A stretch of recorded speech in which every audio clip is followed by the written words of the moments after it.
Welcome, everyone, to the Dulye Leadership Experience Virtual Ownership Workshop. Please note that this program is being recorded and will be available for subsequent viewing on the DLE website. Also, keep your microphone and camera settings on all. My name is Marcus Coleman. I'm a member of the DLE Advisory Board and a four-time alum of the DLE Gen Now Retreat. I'm based in the Berkshires, where I work as a registered client service associate at Raymond James. I'll be moderating today's workshop along with my fellow DLE Advisory Board member, Michelle Lopez, who is the Executive Director of the Berkshire Immigrant Center, moderator for today's workshop. To maximize everyone's learning experience, we have some core DLE ground rules. Please use the chat box for your comments and questions that are topic related. My team member, Kaylee Carmel, will be monitoring our chat conversation and flagging questions and comments that Michelle will field to Trinnie during the Q&A session. We have 15 minutes dedicated for a Q&A exchange, and we definitely want to hear from you. Do your best to minimize distractions and stay focused. Take notes and actively participate in the practice exercises that Trinnie will be conducting. Also, at the conclusion of this workshop, please take a few minutes to provide your comments to the workshop quick poll that you'll receive a link to at the conclusion of today's program. This is a bonus for completing the poll. You'll receive Trinnie's special handout with a 7-day challenge to keep you building your well-being. Michelle? Thank you, Marcus. It's probably safe to say that everyone's stress level has risen since the pandemic's arrival, and many people are already concerned with seasonal depression. Our workshop speaker, wellness and executive coach, Trinnie Houghton, will help us breathe, stretch, and feel better overall.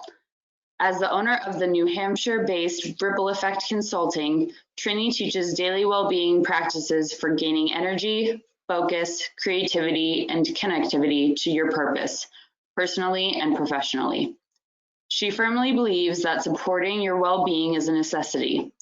This afternoon, she will guide us to gently move out of our survival mode to sustain our health and well-being and focus on what we can control.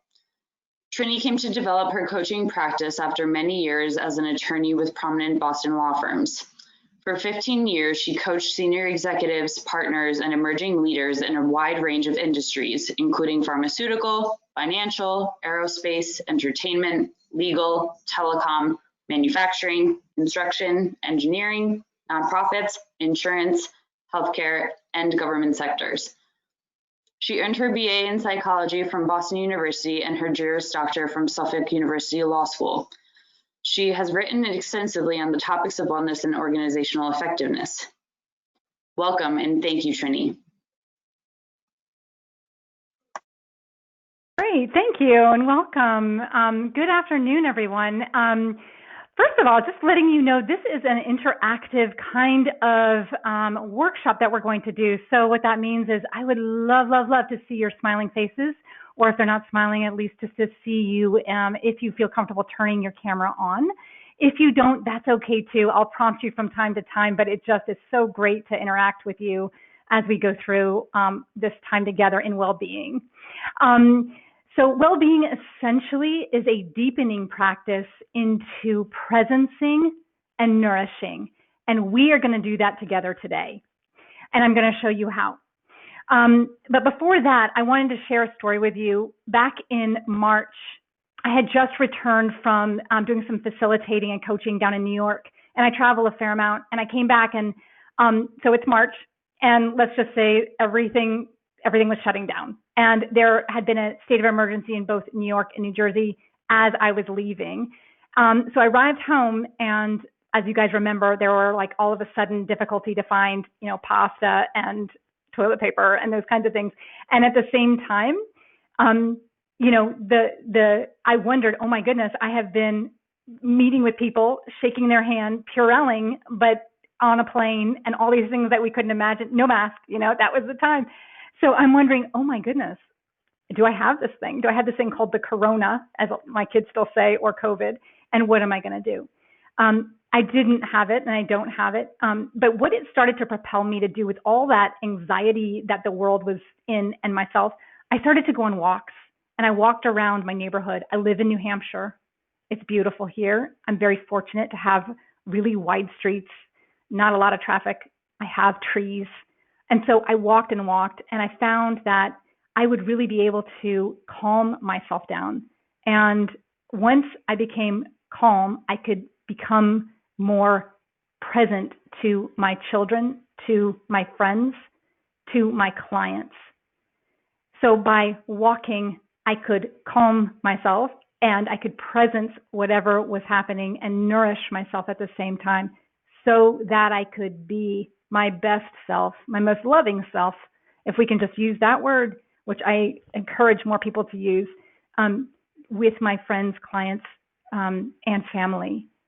And so this was a very organic process to realize like, oh, I have something that I can share with you that works, that can help you not make anxiety and the crazy stuff that's happening out there go away necessarily, but how to live alongside it, how to almost befriend it if we should go that far, but at least how to be with it without letting it overtake and overwhelm. So I want to talk a little bit about what it is to be in well-being, and that is really two things: to presence and to nourish ourselves. So by presencing, all I mean is that we are, all of our days we're living like head up, right? We're thinking, we're worrying, we're planning, we're doing all these great things. But fundamentally, we have not paid attention to our bodies very much, nor our emotions. So by presencing, we are going to access those parts of ourselves. And then the second piece of well-being is nourishing. And that means like really tapping into areas that lift you up, that give you energy, that bring you up and into life, even when things are swirling around. So being able to be aware of those things within you that you can find to nourish yourself. So that's what we're going to do today, all right? But I want to start first by taking kind of a read of the room. Like I said, this is a bit interactive, make it a little fun, like a little different, because we've been on Zoom or you've been on these conference calls all day, right? So on a scale of 1 to 10, and we're going to use our hands, or you can use the chat, either one, whichever you're comfortable with. On a scale of 1 to 10, how present are you right now? No judgment, just how present are you? 1 says, you know what, Trinnie, I just came for a meeting when my boss was, out of this world. He just couldn't relate to me at all, and I can't even focus right now. Or I've got to deal with dinner and dogs and kids or what have you. Or 10, which says, I'm really here. I'm just here. And you can be anywhere in that range. So with a show of your hands, where are you at this moment? Or put it in the chat. So we've got some like 7s, some 7s, 9s, 3s, good 4s. Thank you for the lower ranges. 7s, yes, 7. So right, 6s, 7s. All right, good. So we have a range. Okay, the next question for you is, what is your mood right now? And what I mean by mood is, are you experiencing like a certain body sensation? Are experiencing a certain emotion? Whatever it is, what is your mood right now? And enter that right into the chat. Whatever it is, don't overthink it. Again, no judgment. Anxious, yeah. Tired, yeah.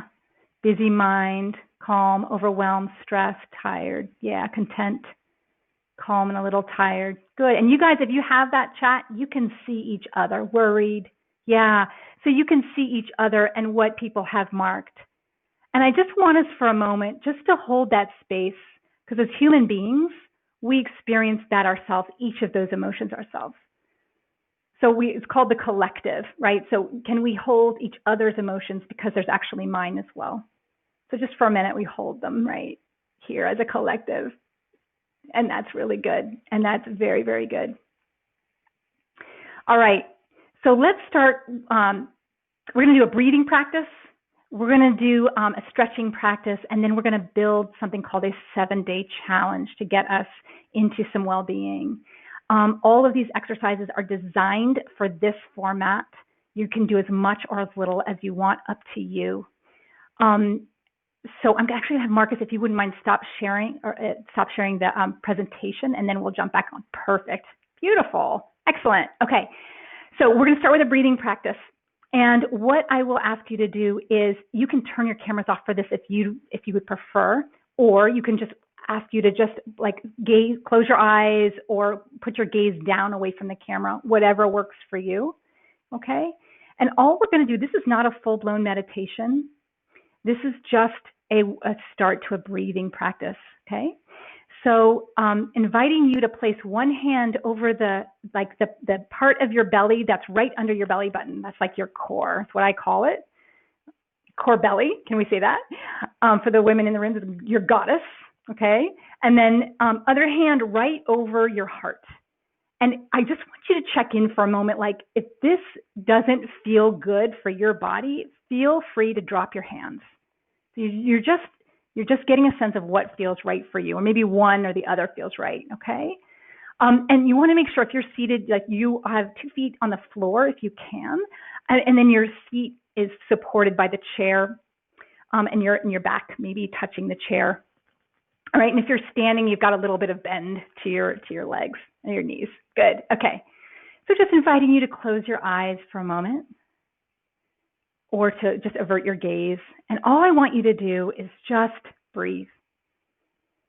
Just take a couple of regular breaths on your cadence.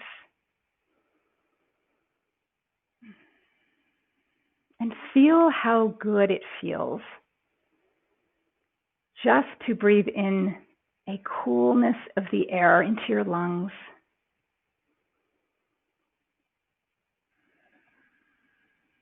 And the warmth as you exhale. Feel the goodness of your belly rising and falling, kind of like waves on a beach, on the ocean.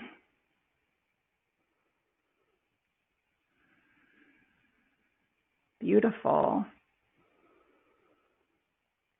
And bring your attention also to your ribs as you breathe in, and they expand, and breathe out.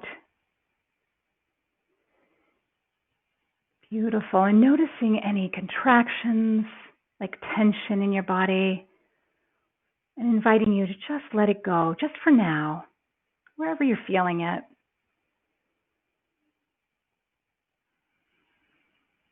Good. And you might also feel the warmth of your hand against your body, your chest and core belly.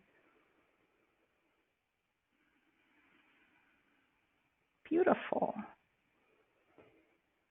And on your next breath, on your cadence, you're going to breathe in for 4 counts.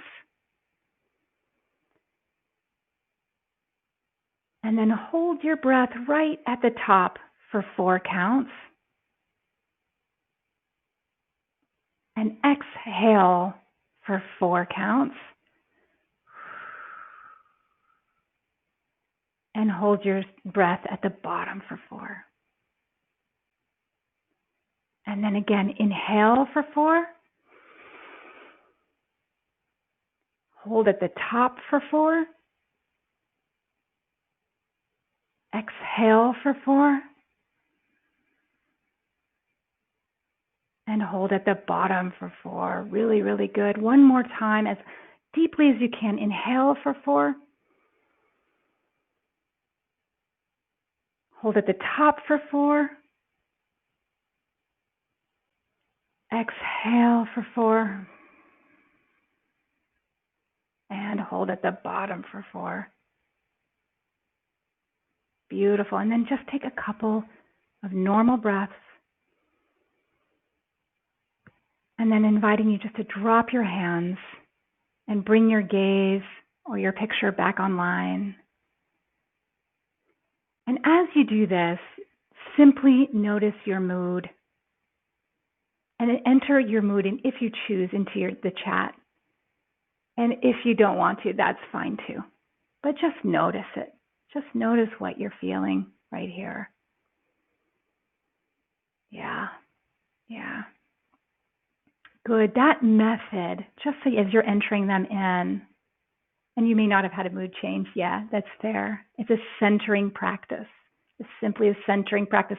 It's actually used, as I have heard, by the Navy SEALs and many folks in the military, that it provides like an under a minute or about a minute way when you're in battle, if you will, or things are around you that are overwhelming, to become centered. It doesn't always calm you, it can, but it's just a place to ground your energy. And I hope you can feel that grounding. Yes, surrender, someone said. Yeah, good. Okay, excellent. All right, so we're going to take this very grounded energy of yours and we're going to use it intentionally. We're going to purposely stretch. So now we're going to involve the rest of your body and stretch into these places differently. Okay, again, we're presencing ourselves, right? So we're going like neck down into our bodies and emotions, yeah? So this is not yoga, but it is a light stretching practice. Inviting you to stand if you can. It's better standing. If you prefer to just stay seated, you can do some of this seated, up to you. Strongly encouraging the stand, but up to you totally. And please only do what your body wants to do this afternoon, this evening. It's been a long day for folks. Listen in. That's the point of this whole thing. Listen in. Yeah? Okay.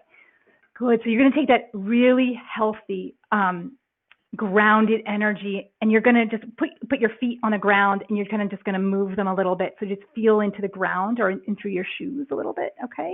And then you're going to pull through your legs. So you're going to tighten up your muscles in your calves and in your thighs and then in your seat, okay? And then up through your chest area, and then up through your heart, and into your shoulders, and placing your hands alongside of you, palms out, okay? And chin just ever so gently rested. This is what they call a mountain pose. And we're just going to stand here in your strength and in your power and in your dignity, in your worth. Just here for a moment, just to capture it, okay? Good. And then we're going to start our motion. Again, very much listening to your body. We're going to start first with our neck. And your cadence, your body, you move it as well as you can. We're going to roll it from side to side. We store a ton of tension in our necks, holding up our head. Right? And you might roll it around if that feels good to you. Getting into some of those shoulders. Yeah. Good. Okay. You might move it, add emotion if that feels good. I see some folks doing this or this. If that feels good to you, just listen in. Yeah. Awesome. And then you're going to move your shoulders back. So you're going to move them. You're going to do like some shoulder shrugs in a backward cycle like that. Beautiful. And then you're going to move it forward. Yeah. Getting into those shoulders. Okay. And then you may need to stand and get a little bit of room. You're going to take your arms and you're going to make some big arm circles back. So really feeling your energy go all the way through to your arms, to the tips of your fingertips. Yeah? Nice. Make it big. Take up some room and then forward. Okay? Nice. And then you're going to go sway your arms in front of you. Just putting some energy in front of you, moving it around. Nice. And then on your cadence, your next part is you're just going to float down. So hinge at your hips and you're going to float down to like touch your knees or your shins or your ankles or toes, whatever your body can do tonight. I am a runner, so, I barely can touch the ground at all right now. My hammies are really tight, but just touch the ground. And then you're going to come up halfway and greet our friends again, right? Hi, friends. And then go down one more time to touch the ground or to the ankles or knees or shins. And then come up again. Beautiful.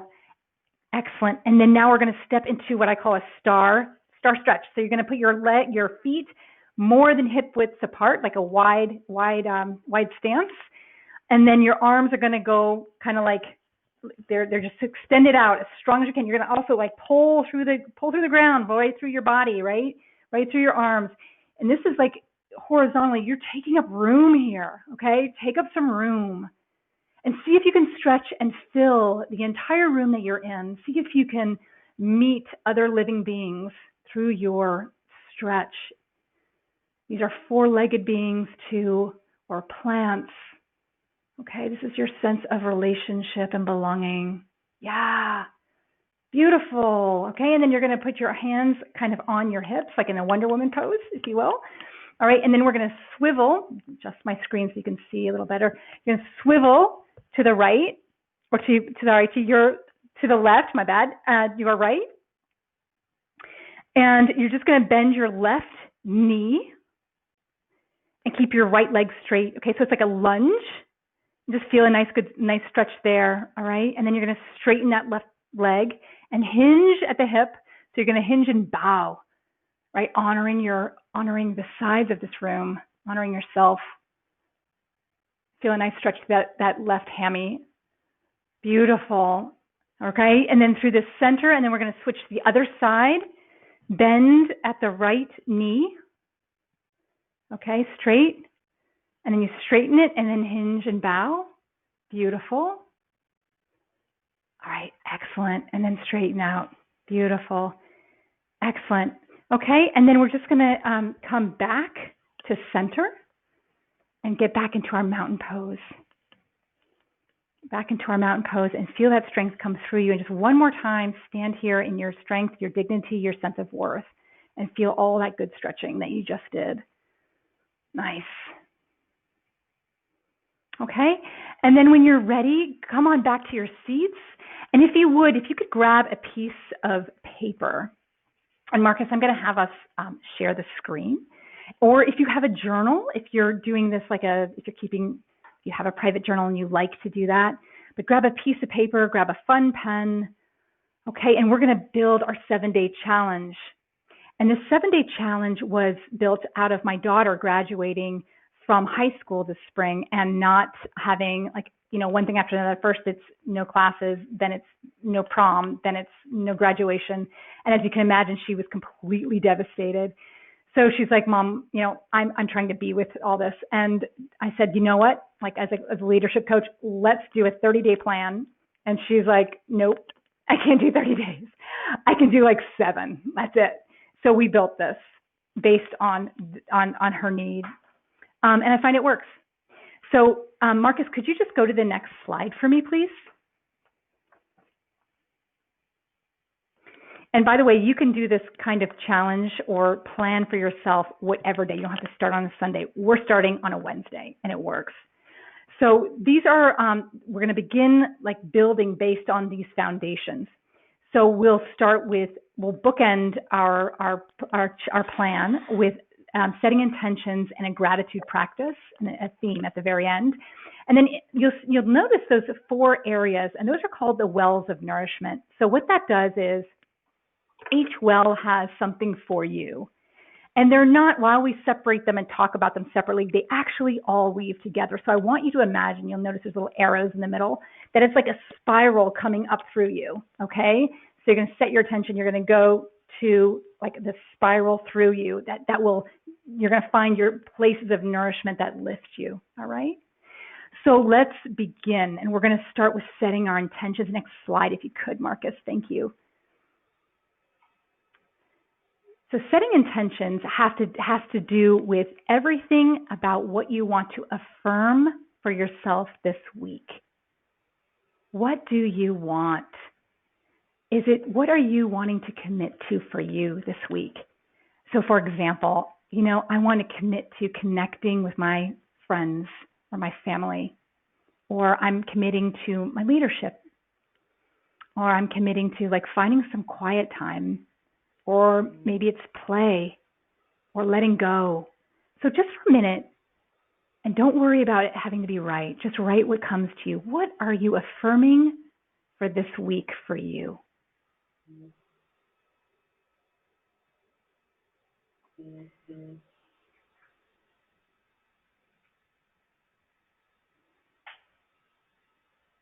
Beautiful. Okay, and then we can go to the next slide. We'll begin some of the nourishing practices. Okay, the first slide, we talk about you're nourishing your spirit. Okay, this are things that basically honor your deepest values and things that matter to you. Here are some questions to kind of prompt your thinking. But essentially, they're honoring the very essence of you, and they can be practices like maybe it's prayer, or maybe it is meditation, or maybe it's just reflection, or maybe it's dancing, or art, or music. But whatever it is, someone does baking or cooking, it can also be that, right? But it nourishes the very essence of you. So write a couple of things of what nourishes you. What nourishes your spirit? One or two things we're looking for, not a lot. What nourishes your spirit? And what I mean by how listening in is, are you quiet enough to hear what your spirit is asking for?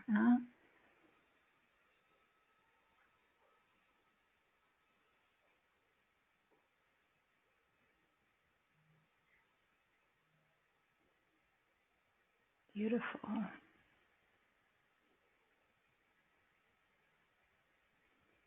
Good. All right, whatever you have, it is good. Let's go to the next slide. The next one is around body. Okay, and this is about nourishing your body.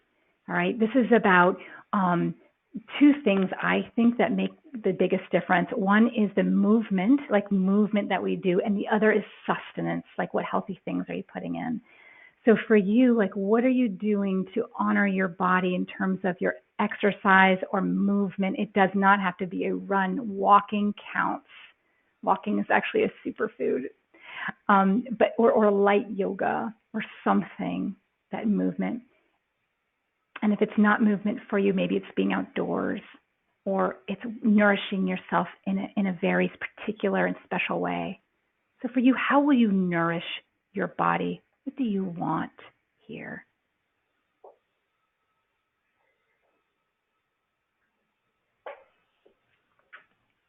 Okay, good. Let's go to the next slide. And this one is around nourishing your mind, all right? So this is around learning something new, or what we call unfolding. So taking, like you know a topic and maybe you know a little bit about it, but you're wanting to know more and more. Oftentimes topics for nourishing your mind come on, like will you have open as tabs on your computer that you haven't gotten to yet, or articles or magazines that you've been wanting to read. What are you longing to learn? This is honoring your mental muscle. It's strength and capacity for openness and learning.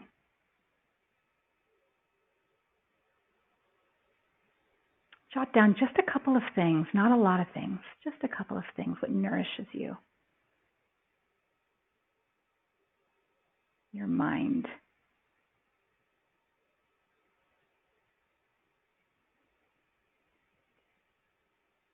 Okay, and then moving to the next one, which is nourishing your heart. We could go to the next slide. And nourishing your heart is your give. This is about, not about you anymore. This is about like what you can do or give to someone else or something else, a cause. This is getting out of ourselves in a way, right? And it's also something that you cannot not do. You can't help it. For me, my heart is doing this, is simply doing this. I can't help it. I'm going to talk about it. I love it. I love feeling healthy and well. And I want you to too.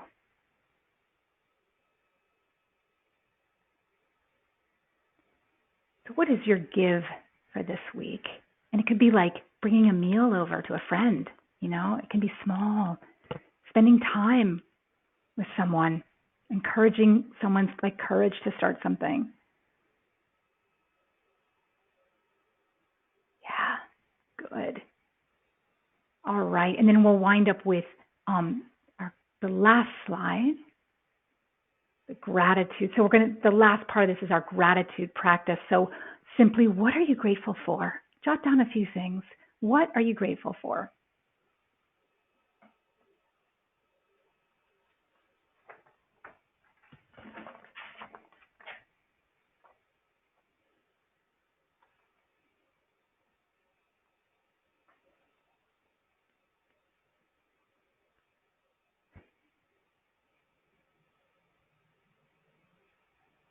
Excellent. Excellent. All right. And then one more slide, Marcus, I think. One last one. So you've built, like when you look at what you've written down, this is your 7-day challenge or your 7-day plan. You've got the skeleton of it, and it makes up things that nourish you and will bring joy and lift you in ways that maybe you're just not thinking off the top of your head. I want you to look at those things and start. If there's a couple of things that you think that really jump out at you, that's the star. That's your kind of your light for this week. So I want you just to star something if it jumps out at you, and then also see if there's a theme for you. See if there's like a theme. My theme has often been gentle courage and bringing out this kind of work. But any theme that you're feeling or seeing.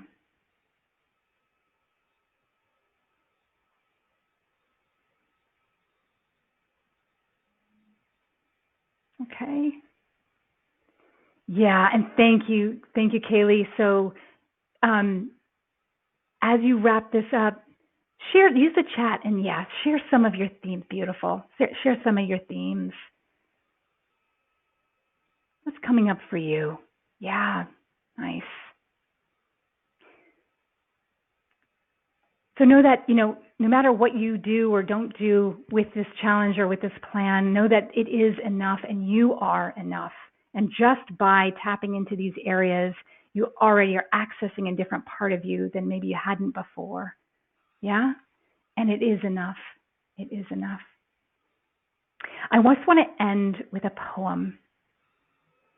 I think we still have time for that. Yeah? So with me in poetry, I have to read it twice. It's a beautiful poem called Beannacht by John O'Donohue. He's an Irish poet. And I wanted to read it to you, especially during this time of great anxiety and changes for our country and for the world we live in, really. So let me read this to you, and I will read it twice. Beannacht. There's uses a Gaelic word called Currach, and all that Currach means is it's a canvas boat.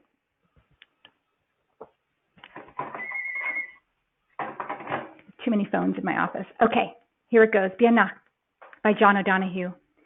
On the day when the weight deadens on your shoulders and you stumble, may the clay dance to balance you. And when your eyes freeze behind the gray window and the ghost of loss gets into you, may a flock of colors, indigo, red, green, and azure blue, come to awaken in you a meadow of delight. When the canvas frays in a currach of thought, and a stain of ocean blackens beneath you, may there come across the waters a path of yellow moonlight to bring you safely home. May the nourishment of the earth be yours. May the clarity of light be yours. May the fluency of the ocean be yours. May the protection of the ancestors be yours. And so may a slow wind work these words of love around you, an invisible cloak to mind your life. Beannacht by John O'Donohue. On the day when the weight deadens on your shoulders and you stumble, may the clay dance to balance you. And when your eyes freeze behind the gray window and the ghost of loss gets into you, may a flock of colors, indigo, red, green, and azure blue, come to awaken in you a meadow of delight. When the canvas frays in the currach of thought, and a stain of ocean blackens beneath you, may there come across the waters a path of yellow moonlight to bring you safely home. May the nourishment of the earth be yours. May the clarity of light be yours. May the fluency of the ocean be yours. May the protection of the ancestors be yours. And so may a slow wind work these words of love around you, an invisible cloak to mind your life. So with that, I thank you. And I believe I want to open it up to questions. Yes, Linda, yeah? Yeah. Thank you so much, Trinnie. While everyone's thinking of their questions, we received some questions in advance. The first question is, how do I keep this practice at the forefront of my week? Do you have any tips or tricks? For the forefront of your week.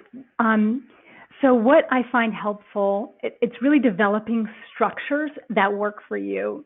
So for some, that's why we identify those themes, because for some, you can put that on a Post-it and stick it on your computer or on your mirror, or on your fridge, whatever works, but just to keep it on the forefront of your mind. You can use, like, you've written down the whole challenge. You can also post it on your same thing on your fridge if you'd like to see all of what you've set out. Another way to develop a structure is I have some clients that tie a bracelet or a special something just to help remind them of what they're about this week and what represents this for this week. Oftentimes these themes are not just weekly; they tend to be a little longer, but not always. So you might attach a bracelet, or it might be some sort of object. I have one of these things that my kids made, just something that just makes you smile or makes you laugh and reminds you of oh yeah, this is about play, or whatever it is for you, but visually keeping it in front of you. Some people do a vision board, they'll put up, and that's usually a bigger process, but you could start one, put up some of the things that you care about that represent you and well-being through images. You could take a Pinterest and make it like that if that's easy. So that's some thoughts on that. Thanks, Trinnie. I think that's helpful, visual and touch, and I think that works for a lot of different types of people as a reminder. The second question that we had in advance, and then I'll go to the questions in the chat, are how can I remind myself to do the physical? If I just don't feel, I know that you're talking a lot about being present, kind of motivating myself to do the physical things that I want for my body. Yeah, great question. Quite honestly, I find it best to have a partner, have an accountability partner, or just a partner who is in well-being with you. This can be a roommate, a friend. It doesn't have to be someone you live with, though. You can. I know my partner, he lives in Chicago and I'm here. And so we did a whole reset, and we had these little bracelets because we're both coaches. So, we love it. So you have these little bracelets, and it helps remind us that, we're in it together. And so if I'm going to go, we were doing a diet and an exercise kind of thing, or mostly on the diet side, but on an exercise thing, it's just a reminder, hey, I went for a walk today. Hey, how was your walk? Just to remind each other and be in it together. That's the purpose of this collective. Or you can get a group of people that just decide, hey, we're going to do this together. That can help. You can text each other. I love that. The Dulye is big on accountability and having all of us check in with each other in this community. So thank you. For sure. The question we have in the chat right now is, could you please talk a little bit about boundaries and how they are changing in times like this, and how to maintain those boundaries? Yeah, so is this Lexi? So I'd love to know, is this boundaries work? They're requiring more from you because you're home, or I think just personal boundaries. So with loved ones, spending more time maybe with your partner, and having, maybe they were unspoken boundaries before, things you've kind of set up for yourself to maintain that inner peace and okayness. And then maybe, I've noticed that without even knowing, a lot of my boundaries have been crossed because I didn't know they were there and I didn't know how to communicate them. So I was just wondering if you had some insight and advice on how to maintain those boundaries, and just kind of what that might look like for some people in this kind of situation. Yeah, great question. And so making sure I hear right. So this is how do I maintain my own personal boundaries from work and maintain, so I'm nourished by my family or my partners or my friends. And so, this is the little secret, and it's really hard sometimes, but it isn't once you get it. Your calendar is truly your own, and you get to say no. And I know that sounds really easy for me to say, but I can't tell you how many people I work with about saying what's called a powerful no. And what that means is it's no, I'm not going to do this, but here's what I will do, or help me understand what it is you need and let me get you the right resources for that. So it's a little bit of standing in your strength to claim your power, to claim what is important to you. For some clients, I make like a strategy. They have to like literally block out time for strategy, and they have to own it. Like they have to tell people, you cannot disturb me during this time on my calendar. No, you cannot schedule over, but it is up to them to do that. So I would encourage you and ask you to find your voice in it, to say a no, or to help people understand what you will and won't do. And it can be done very kindly and in alignment. It doesn't have to be like this. It can be done in relationship with. So there's a finding of courage in that. And then getting your nourishment. Once you ensure you have that boundary, making sure that you do spend time with your family and friends and partner so that you feel that goodness.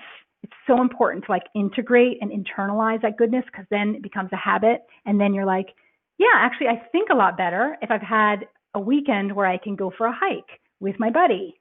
Oh my, it just feels better, and I'm so much more productive at work. So they kind of feeds each other. So ensuring that you do grab that time and really use it. Is that helpful, Lexi? Yeah, absolutely. I think like right now it's tough to like kind of juggle all the different boundaries, right? So it's I think your point to like standing in your courage and like really knowing yourself and what you can and can't do, and owning that, because it does affect every other part of your life, right? And to your point, I think that's really important. Yeah.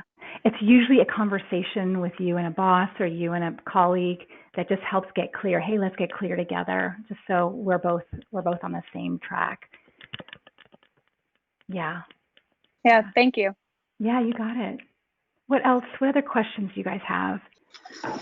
We have from Beth, what is the best advice you can give to find balance again when your life feels off-centered? Yeah, oh my goodness. Finding balance when your life feels off-centered. Yeah. I think some of it can be to find play. I think we don't play enough. And what I mean by that is, like we get locked up. So remember I said to you, we get into this head space of like the world looks just so. And I find it especially when we're home, right? We're all in like our isolated little bubbles.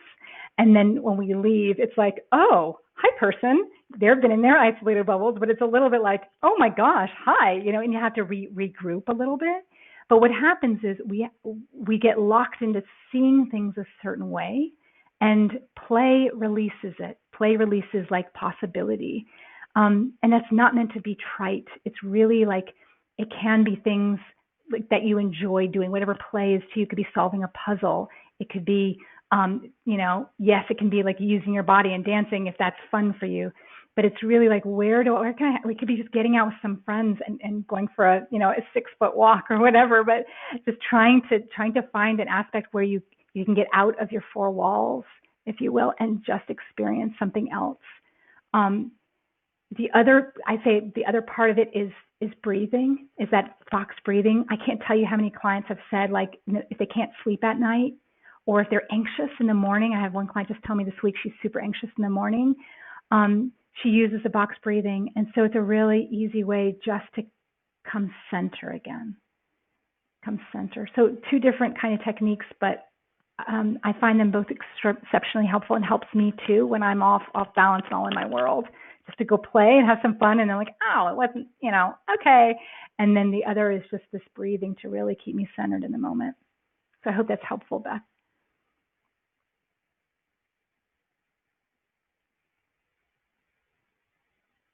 Thank you, Trinnie.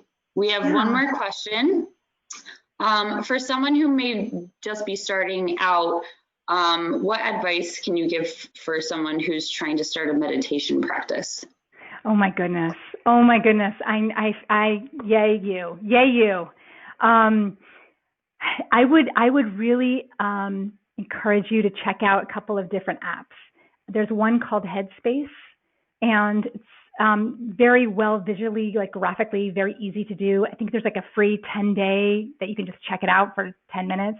There's videos on how to do it. He guides you through it. Having someone guide you through it is really good. So Headspace is a good app. Insight Timer is another one that has options for you. I think they even have a beginning module so you can learn about it. There's another one called 10% Happier. Some of my lawyer friends and clients like that one. I don't know why lawyers, but they tend to like that one. But that's also an app now. I think that's an easy way to, like, having a guide to help, like, kind of show you the ropes and normalize. My thoughts are all over, that's all normal, and helping that. I find those are super helpful to have a guide. Yeah. Awesome recommendations on the app. It seems like we have some participants who have experienced some of those, so that's great. Yeah, that's excellent. We are going to try and squeeze in one more question. This is from Linda. What is one technique most important for tackling the looming change of season when temperatures and sunshine are decreasing? For when temps and sunshine are decreasing. So does that mean that you're feeling like sadder, Linda, like in some ways, or that there's something that's,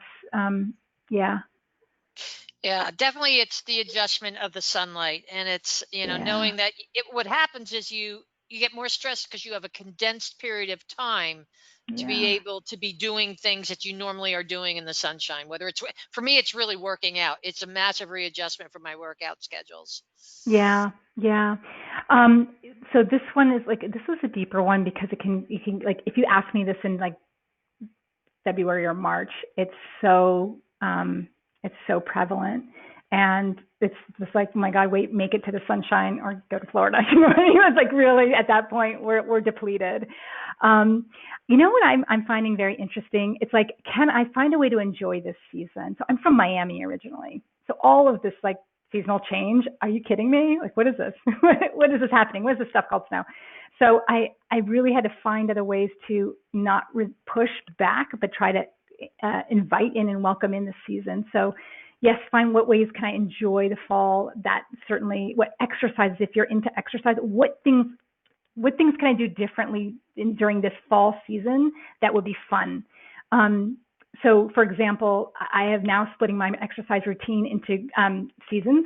So, winter we'll have cross-country skiing, and I do indoor Pilates. And obviously this was COVID, it will be different. But the idea is, what can I do this season that might be different from my summer season that I would look forward to? So if you enjoy exercise, then what is different? Is there more hiking for you? Maybe that gets ramped up, or maybe I try a different kind of yoga class, or I go for a different run, or I do biking is probably out, but finding a different way to engage in exercise to bring if I only allowed one technique to bring the mood up. I find that's where I would go, and that's helping me certainly. Great question though. Yeah. Thank you, Trinnie. All right. Thanks everybody for your questions and your interest in our workshop today, and Trinnie for guiding us with your advice and your practice. Yeah. I believe you have some homework for us. Yes. Okay. So these are like, if you're serious about your well-being, right? These are places that you can ask yourself. And this first one you already have done if you did the 7-day challenge. Okay. So it's what is the one thing that you will do this week to honor your well-being? That is the thing you start. That is the thing you start. That is can be, and I would highly push that, because you want to do it. Like, that's your North Star. So if you can accomplish that this week, and tell a buddy that you've done it, right? So, but that is one challenge. The second one is like, who might be a good well-being partner? Truly, I cannot tell you how wonderful it is to have a friend or a buddy who is into staying well this fall, this winter. Set a timeline. Like, let's do it for the next 2 months through the end of the year. That's it. Or 3 months, I guess, October, November, December. But let's just try to make it through the end of the year together, And then the last question is, if no one was looking, no one could see, how might you challenge yourself to consistently nourish your well-being this fall? So if no one was looking, how would you continue to challenge and nourish yourself this fall in your well-being? Yeah. Trinnie, thank you so much for your time. This Marcus. workshop was just truly unbelievable, and I relate to a lot of the questions. When you transition into the fall and winter, the days get shorter, it's colder. A lot of times, you get a little bit more you get a little bit of seasonal depression. But the techniques that you share with us today were powerful. So thank you again. My pleasure. Yes, thank you. The Dulye Leadership Experience is committed to providing robust learning and networking resources like the one you just experienced today. Please guide our future planning with your feedback to the quick poll that you receive after we sign off. Remember, to receive Trinnie's 7-Day Wellness Challenge, please complete the poll. Programs like this takes a dedicated team to create. I'd like to extend tremendous gratitude to our behind-the-scenes team of volunteers. They are the DLE community members: Kaylee Carmel, John Semexon, Evie Rodriguez, and Michelle Lopez. And thank you, Linda, the DLE president and founder, for making these no-fee learning experiences possible through your company, Dulye & Co. The DLE mission is to advance rising leaders through premier professional development. While our program dates to 2008, it is exciting. Many of you are discovering the DLE for the first time. And welcome. And please go to the DLE website at dle.dulye.com. Once again, that is dle.dulye.com, and complete our complimentary membership form. In doing so, you'll receive updates and invitations to our learning and networking programs, including the Breakfast Club, Culture Chat, the Ownership Workshops, as well as our DLE weekly newsletter, The Hub, and the DLE YouTube channel, which is updated weekly with new videos to sharpen skills. For those of you who are already DLE community members, we appreciate your support and keep spreading the word about the great things we do. Finally, if you are based in the Berkshires, please cast a write-in vote for the DLE for the Best Professional Development in the Best of the Berkshires contest, now underway by the Berkshire Eagle. Voting ends this Friday, October 2nd. We truly appreciate if you help. Our next DLE workshop is truly groundbreaking.